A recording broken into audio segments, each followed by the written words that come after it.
Memangnya ada hubungannya antara kopi dan Revolusi Amerika?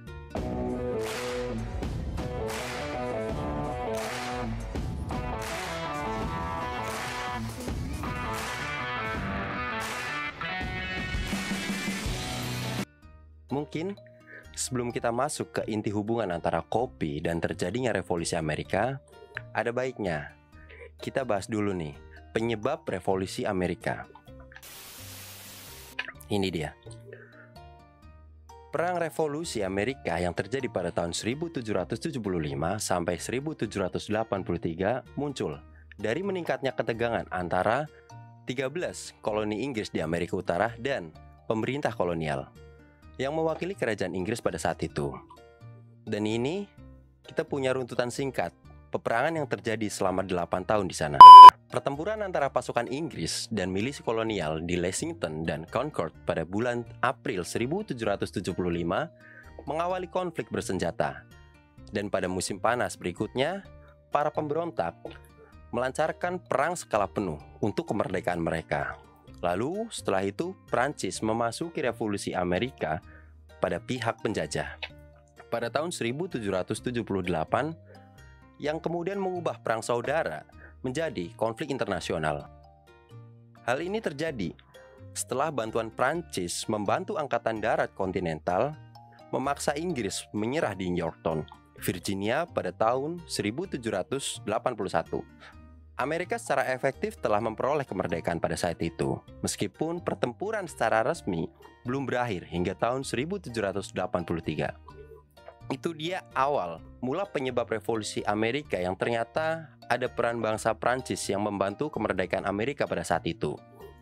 Kalau kalian mungkin nyimak kisah kopi kita di episode sebelumnya, kita pernah bahas tentang ide dan gagasan Revolusi Prancis yang lahir di kedai kopi.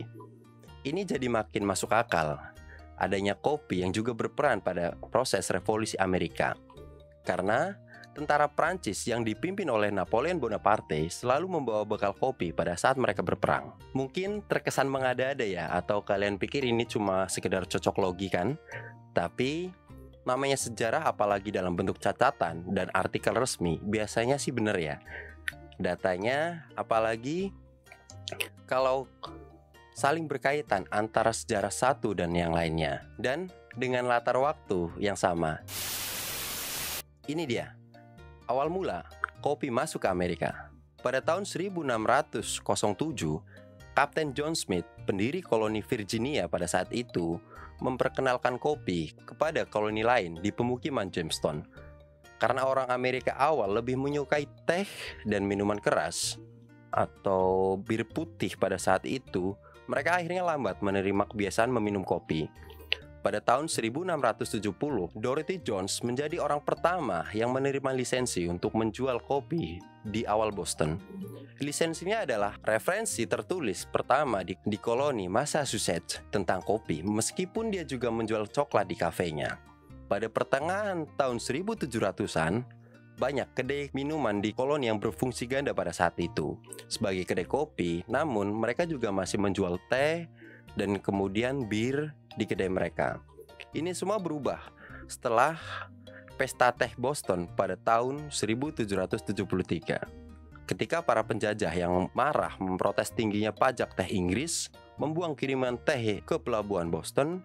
Sejak saat itu, minuman teh dianggap tidak patriotik dan minuman kopi menjadi minuman favorit baru. Bukan hanya pemberlakuan pajak yang tinggi dari Inggris kepada 13 koloni wilayah Amerika pada saat itu, namun monopoli yang dilakukan terang-terangan oleh Inggris, misalkan kayak penduduk dari 13 koloni yang wajib membeli teh yang diekspor oleh Inggris. Peristiwa besar ini juga merupakan pemicu khusus terjadinya Revolusi Amerika yang jelas Raja Inggris marah besar hingga mengeluarkan kebijakan yang bernama Intolerable Act pada tahun 1774, dan isinya adalah pelabuhan Boston ditutup dan teh yang telah dibuang harus dibayar. Majelis umum dibubarkan dan kekuasaan dialihkan kepada gubernur Inggris. Bangunan kosong yang dimiliki oleh rakyat koloni diberikan untuk menampung tentara Inggris. Terus pada saat terjadi Pesta Teh Boston itu, ada kelompok besar yang berperan pada saat itu. Ini dia, kelompok revolusioner Amerika yang berperan besar pada saat itu. The Sons of Liberty adalah kelompok akar rumput, penghasut, dan provokator di Amerika yang menggunakan bentuk pembangkangan sipil yang ekstrim pada saat itu, ancaman, dan dalam beberapa kasus kekerasan nyata untuk mengintimidasi para loyalis dan membuat marah pemerintah Inggris. Tujuan kaum radikal adalah untuk mendorong para pemimpin kolonial yang moderat agar berkonfrontasi dengan kerajaan Inggris. The Sons of Liberty menandai salah satu kemenangan awal mereka pada bulan Desember 1765. Nama kelompok ini mungkin diambil dari pidato yang disampaikan di parlemen oleh Isaac Barre, seseorang anggota Irlandia yang bersimpati kepada penjajah, yang memperingatkan bahwa perilaku pemerintah Inggris telah menyebabkan darah anak-anak kemerdekaan ini bergejolak, dan di dalam diri mereka muncul perlawanan. Tindakan ketidaktaatan mereka yang paling terkenal adalah menghancurkan 92.000 pon teh Inggris di pelabuhan Boston pada bulan Desember 1773. Itu yang tadi kita sebutkan, yaitu Pesta Teh Boston. Di New York, coffee house pertama yang terkenal dengan tempat berkumpul para patriot yang ingin melepaskan diri dari George III pada tahun 1780-an, tempat ini menjadi tempat para pedagang berorganisasi untuk mendirikan Bank of New York dan mengatur ulang Kamar Dagang New York. Pada masa Perang Saudara di tahun 1861 sampai 1865, kopi digunakan untuk meningkatkan moral para prajurit. Laki-laki pada saat itu mengonsumsi kopi dalam jatah harian mereka menggunakan metode seduh serupa dengan ibrik, di mana cara mengkonsumsi mereka memasukkan biji kopi yang telah digiling ke dalam wadah yang dipanaskan di atas bara api, kemudian baru dinikmati. Dan para tentara Inggris ini mendapatkan efek kewaspadaan selama latihan, pawai, dan bahkan pertempuran. Akibatnya, pasca perang, laki-laki tetap melanjutkan kebiasaan minum kopi mereka, terutama di pagi hari. Banyak yang percaya bahwa perang saudara yang terjadi pada saat itu yang menyebabkan kopi dianggap sebagai minuman Amerika. Masyarakat Amerika kemudian menyukai kopi sejak mereka bangun di pagi hari hingga malam hari. Selama Revolusi Amerika, popularitas kopi tetap bertahan. Presiden George Washington adalah importir biji kopi, sementara istrinya, Martha, menyempurnakan proses pembuatan kopi. Selanjutnya, dalam surat pada tahun 1824 yang ditunjukkan kepada seorang temannya, Thomas Jefferson, presiden ketiga negara tersebut, terkenal karena mengatakan bahwa kopi akan menjadi minuman dunia yang beradab. Ketika Amerika kemudian tumbuh pada abad pertengahan di tahun 1800-an, para koboi, penduduk perbatasan, dan pemukiman yang pergi ke barat meneruskan tradisi minum kopi ini dengan merebus kopi di dalam panci terbuka seperti tadi untuk kemudian bisa mendapatkan khasiat dan manfaat dari biji kopi ini. Kemudian pada pergantian abad, semakin banyak orang Amerika yang meminum kopi dibandingkan sebelumnya. Perusahaan kopi menciptakan beragam merek untuk dipasarkan dan dijual. Perusahaan seperti Maxwell House menjadi nama yang akrab di masyarakat di seluruh negeri.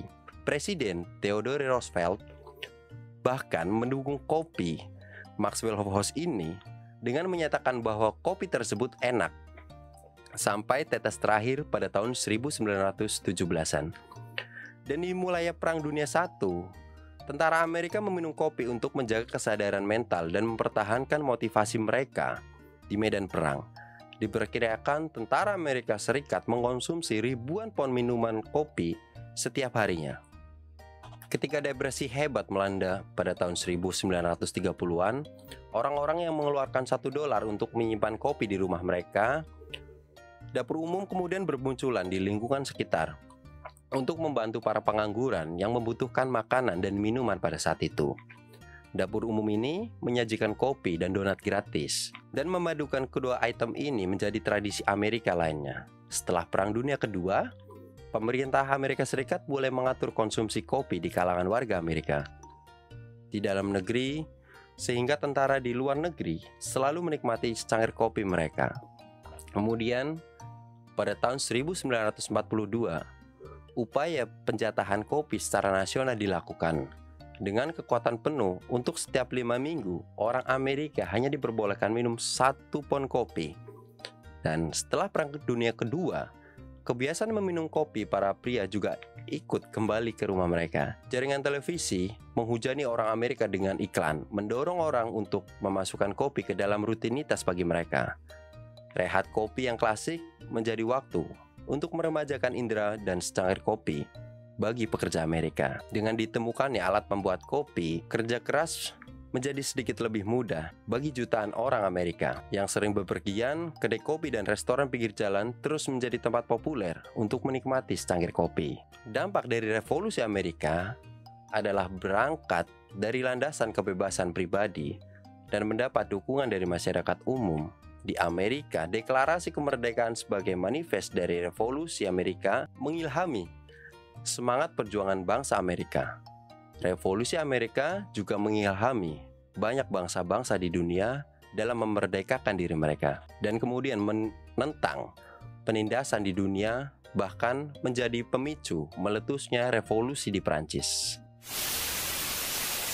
Kesimpulannya, revolusi Amerika memberikan dampak yang penting bagi Amerika Serikat, yaitu kemerdekaan dan kebebasan yang diraih sehingga Amerika menjadi negara independen yang lepas dari kekuasaan penjajah, yaitu Inggris pada saat itu. Terima kasih buat kamu yang sudah menyimak video ini sampai selesai. Jangan lupa like, komen, dan subscribe untuk dapat update dari kisah kopi kita.